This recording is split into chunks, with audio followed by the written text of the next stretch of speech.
Hello मेरे शैतानों, कैसे हो आप। देखो आज अपन जो वीडियो चालू कर रहे हैं भाई, उसमें मैं तुम लोग को भैया बिल्कुल बादशाह बना दूंगा भैया जब शेयर रीइश्यू करते हैं। ठीक है, बहुत ध्यान से बस इस वीडियो को भाई पूरा देखते चलना। बहुत ही सरल भाषा में, बहुत ही सिंपल तरीके से भाई तुमको इशू, जो शेयर इशू होते हैं उनको री इशू कैसे करा जाता है, जो फोरफिट हो जाते हैं ना शेयर, उनको री इशू कैसे करा जाता है, उनकी एंट्री कैसे करी जाती है, एक एक चीज भाई तुमको समझ में आएगा।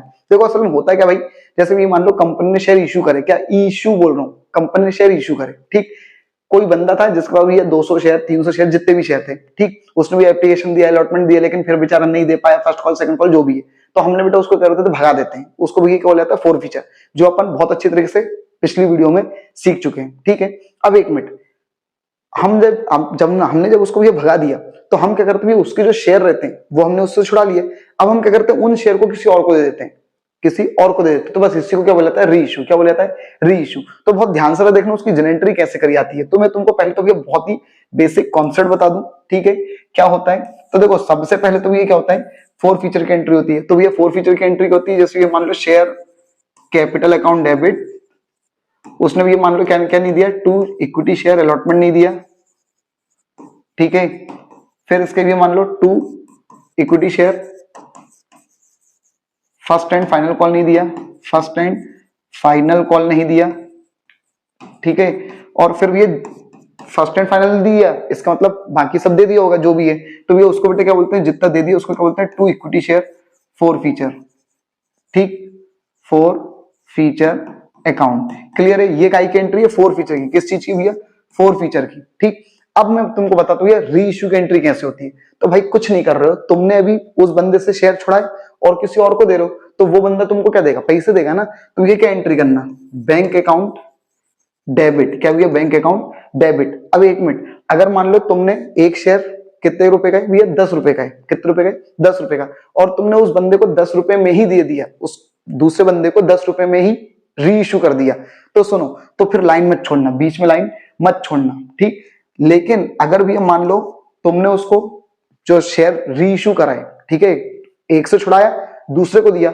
अगर मान लो उस दूसरे को तुम जो जिसको दे रहे हो उसको भी मान लो तुम 10 की, एक शेयर 10 का था, उसके बदले भी मान लो 9 में दे रहे हो, 11 में दे रहे हो। ठीक, तो अगर मान लो तुमने कम या ज्यादा में दिया, तो फिर तुमको बीच में एक लाइन छोड़नी पड़ेगी। अब तुम बोलोगे अरे सर ज्यादा में तो दे सकते हैं लेकिन कम में नहीं दे सकते, तो बेटा ध्यान रखना, री इश्यू हम डिस्काउंट पे कर सकते हैं, री इश्यू हम डिस्काउंट पे कर सकते हैं। और कितना डिस्काउंट दे सकते हैं, तो ध्यान रखना, जितना पैसा फोर फीचर में पड़ा रहता है ना, मतलब जितना हमने उस बंदे से पहले वाले बंदे से हड़पा है ना, उतना ही डिस्काउंट हम नए वाले बंदे को दे सकते हैं। ये कई बार ऑब्जेक्टिव में भी आता है। ठीक है, कि भैया हम नए बंदे को जिसको री इश्यू करते हैं, वो री इश्यू कितने डिस्काउंट पे कर सकते हैं, तो उतने ही डिस्काउंट पे कर सकते हैं, the amount which we had already received in forfeiture. जो हमको फोर फीचर में मिल चुका है ना, उतना ही भी हम क्या दे सकते हैं, डिस्काउंट दे सकते हैं। ठीक, तो ध्यान रखना, अगर तुम 10 की चीज 10 में ही री इश्यू कर रहे हो, तो फिर बीच में लाइन मत छोड़ना। लेकिन अगर तुम 10 की चीज 9 में 11 में कम ज्यादा में दे रहे हो, तो फिर बीच में एक लाइन छोड़ेंगे। चलो ठीक है, छोड़ो अभी बात।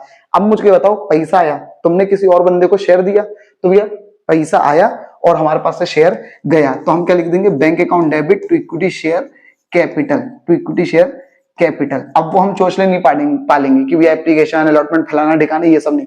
डायरेक्ट भैया हमने किसी और को शेयर दिया, ठीक है, तो भैया पैसे दे और शेयर ले, खत्म बात। क्लियर भैया, ये होगी भैया काय की एंट्री, री इशू की। किसकी भैया, री इशू की। नरेशन क्या हो जाता है बेटा, बीइंग शेयर री इशूड, बीइंग शेयर री इशूड। एंट्री समझ में आई भैया। मैं फिर बोल रहा हूँ, बीच में लाइन तभी छोड़नी जब शेयर, जब हम री इशू करते हैं तो कम या ज्यादा में कर रहे हैं। ठीक है, 10 की चीज 9 या 11 में अगर कर रहे हैं, ठीक, डिस्काउंट या प्रीमियम पे, तो बीच में एक लाइन छोड़नी, नहीं तो नहीं छोड़नी। ठीक है, अब एक मिनट, अब यहां पर होता है क्या भैया, देखो क्वेश्चन में तुमसे एक चीज बोल भी सकते हैं कभी कभी, और कभी कभी नहीं भी बोलते हैं। क्या भैया, ट्रांसफर की एंट्री। किस चीज की भैया, ट्रांसफर की। अब क्या ट्रांसफर करना है, तो सुनो, असल में होता है क्या, ये जो फोर फीचर का जो पैसा रहता है वो हमारी जेब में पड़ा रहता है। ठीक है, और हम क्या करते हैं, जो शेयर री इश्यू करते किसी और बंदे को, तो हम उसको भी ये थोड़ा बहुत डिस्काउंट कई बार दे देते हैं। ठीक है, मान लो हमने वो पहले वाले बंदे से 400 रुपए हड़पे, कितने रुपए हड़पे, 400 रुपए। लेकिन इस वाले बंदे को, जो जिसको अपन ने री इश्यू करा, हम उसको 400 रुपए तक का डिस्काउंट दे सकते हैं। लेकिन मान लो हमने सिर्फ उसको 300 रुपए का डिस्काउंट दिया, कितने का, 300 का। तो इसका मतलब 100 रुपए अभी भी हमारे जेब में पड़े हुए।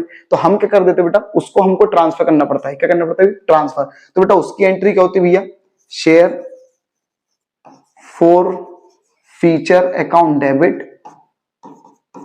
To capital reserve account. To capital reserve account. Clear भाई? ठीक है, समझ में आया? ये फोर फीचर डेबिट क्यों कर रहा हूँ, क्योंकि भैया वो पैसा जो उससे मैंने हड़पा था तो उसको मैं क्या बोलता था, शेयर फोर फीचर। अब वो पैसे में से 300 तो मैंने डिस्काउंट दे दिया, लेकिन 100 रुपए अभी तो पड़े ना, तो उसको बेटा उस फोर फीचर को पैसे को मैंने मुझको कहाँ डालना पड़ेगा, कैपिटल रिजर्व में। और इसका बेटा नरेशन क्या जाएगा, बीइंग फोरफिटेड अमाउंट या being forfeiture amount transfer to capital reserve. खत्म बात। क्लियर भैया? ठीक। अब देखो, अब मैं तुमको एक क्वेश्चन करवा देता हूँ ताकि तुम और अच्छे से इस कॉन्सेप्ट को समझ जाओ भाई। ठीक है, मैं क्या बोल रहा हूँ भाई, इस वीडियो में तुम भाई भयंकर तरीके से कॉन्सेप्ट से सीखो भाई।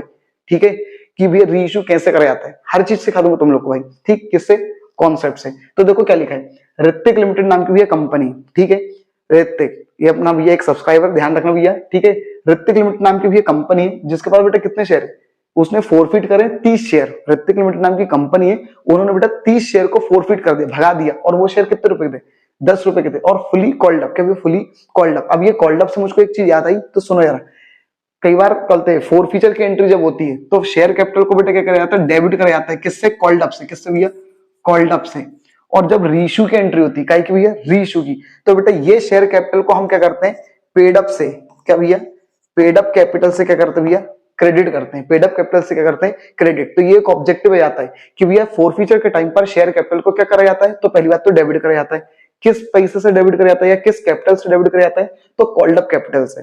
अब एक मिनट, रीइश्यू के टाइम पर शेयर कैपिटल को क्या करा जाता है, ये ऑब्जेक्टिव आ गया, तो ये क्या किया जाता है, क्रेडिट। अब एक मिनट, किस कैपिटल से किया जाता है, तो ये पेड अप नाम की कैपिटल से हम क्रेडिट करते हैं। क्लियर है? ठीक। और ऑब्जेक्टिव क्या बनते हैं, तो भैया फोर फीचर को कहां ट्रांसफर करा जाता है, तो भैया फोर फीचर को कैपिटल रिजर्व में ट्रांसफर करा जाता है। और एक ऑब्जेक्टिव तो पहले बता दिए कितना डिस्काउंट दे सकते हो वाला। क्लियर है? ठीक। तो ये कुछ ऑब्जेक्टिव भी यहीं से बन जाते हैं बेटा। ठीक है, तो अब देखो क्या बोल रहे हैं, ऋतिक नाम की कंपनी, उसने 30 शेयर को भगा दिया। एक शेयर 10 रुपए का था। क्यों भगा दिया, क्योंकि भैया उसने नॉन पेमेंट, उसने अलॉटमेंट नहीं दिया 4 रुपए का, और फर्स्ट कॉल नहीं दिया 3 रुपए का। ठीक है, अब हमसे भैया बोलो क्या बोल रहे हैं, आगे बोल रहे हैं बेटा, his share were applicable, he has paid, उसने बेटा सिर्फ एप्लीकेशन के 3 रुपए दिए थे, बाकी अलॉटमेंट और फर्स्ट कॉल नहीं दिया था। बेटा डायरेक्टर ने उसके शेयर बेटा क्या कर दिया, रीइश्यू कर दिया निश्चल को। कितने रुपए में, 10 ही रुपए। मतलब 10 का था तो 10 रुपए में रीइश्यू कर दिया।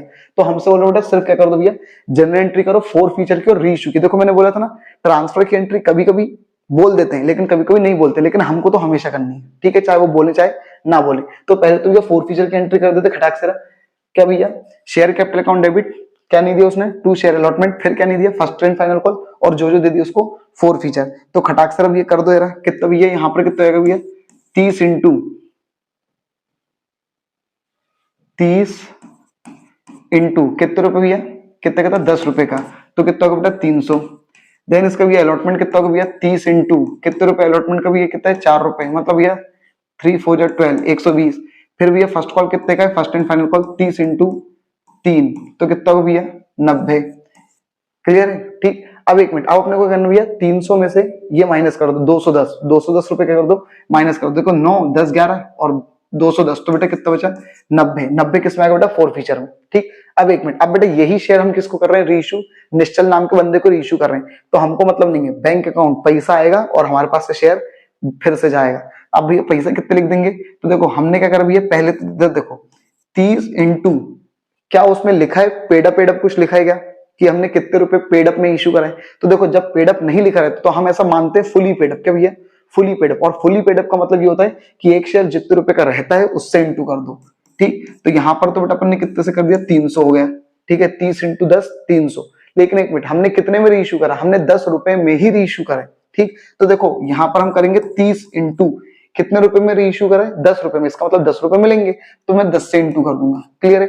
अगर मान लो मैं 9 रुपए में रीइश्यू करता, 9 रुपए में रीइश्यू करता, तो यहाँ पर कितने से इंटू करता, 9। मान लो मैं 11 रुपए में रीइश्यू करता, तो यहाँ पर इंटू कितने से करता, 11 से। क्लियर है? तो अब भैया इसका इंटू कर, तो कितना हो गया 300। क्यों, तो बीच में मुझको लाइन छोड़ने की जरूरत पड़ेगी क्या यहाँ पे। देखो मैंने बोला था ना, जब जितने रुपए की चीज रहती है उतने में रीइश्यू करते हैं ना, तो फिर बीच में लाइन नहीं छोड़ते हैं। ठीक, ये मैंने गैप तुमको सिर्फ समझाने के लिए बताया था। ठीक है, अब एक मिनट यार, अब मैंने क्या बोला भैया, जो भी पैसा फोर फीचर का रहता है, जो हमारी जेब में पड़ा रहता है, बच जाता है, उसको बेटा हमको कैपिटल रिजर्व में भेजना पड़ता है। तो मुझे ये बताओ, हमारी जेब में कितने 90 रुपए पड़े थे, क्या हमने उस 90 रुपए का इस्तेमाल करा, क्या नहीं करा, तो बेटा पूरे के पूरे 90 रुपए हम क्या कर देंगे, कैपिटल रिजर्व में भेज देंगे। लेकिन अगर मान लो यहाँ पर हम कुछ, जैसे मान लो 9 रुपए पे रीइश्यू करता, ठीक है, तो यहाँ पे 30 इंटू 9 आता, मतलब ये कितना होता है 270, तो माइनस करके 30 रुपए यहाँ पे कम पड़ जाता। ठीक है, उसको बेटा मैं क्या लिख देता पता है, share forfeiture account debit. ठीक है, क्यों? क्योंकि भैया वो 30 रुपए जो भरपाई है वो मैं कहां से करूंगा? तो भैया फोर फीचर में से करूंगा। और फिर कैपिटल रिजर्व में कितना पैसा आता है? तो 90 में से 30 माइनस कर दे तो 60 रुपए आता है। क्लियर है? ये रहता है भैया तरीका। ये भैया क्वेश्चन नंबर 43 था। आप इसका भैया स्क्रीनशॉट ले सकते हो बहुत अच्छे तरीके से। भाई पूरा वीडियो मैंने भैया तुमको पूरा रीइश्यू कैसे किया जाता है, क्या ऑब्जेक्टिव आ सकते हैं, सब कुछ मैंने तुमको इस वीडियो में भैया क्लियर कर दिया है। ये बस इतनी ही छोटी वीडियो में बना रहा हूं भाई, ताकि तुम पहले ये कॉन्सेप्ट पूरा समझ सको। ठीक है, ताकि जो आगे वाली जो वीडियोस हैं वो तुम खटाखट दिमाग में बस जाएगी तुम्हारी। ये वीडियो थोड़ा ढंग से देख लेना अच्छे से। क्लियर है भाई? ठीक भाई, अगर देखो समझ में आ रही हो ना चीजें, कंटेंट पसंद में आ रहा हो, पढ़ाने का तरीका समझ में आ रहा हो, तो भाई प्लीज चैनल को सब्सक्राइब करके ही जाया करो। ठीक है, अपने फ्रेंड, फैमिली, रिलेटिव मेंबर जो भी भैया, ठीक, जो 11th 12th में है, तो भाई उन लोग को सबको बता दो, ताकि इस साल तुम्हारा फायदा हो, अगले साल भैया उन लोग का भी फायदा हो सके 11th वालों का। ठीक है, 11th की भी वीडियो अपन बताया थोड़ा जल्दी जल्दी बनाना चालू करेंगे, अब देखते हैं जैसा भी अपना प्रोग्राम बन सकता है। तो ठीक, बस तुम भाई सपोर्ट करते रहो, चैनल को आगे बढ़ाते रहो, तुम भी बढ़ो, हम भी बढ़े, हम पढ़ाएंगे। क्लियर है? ठीक, थैंक यू।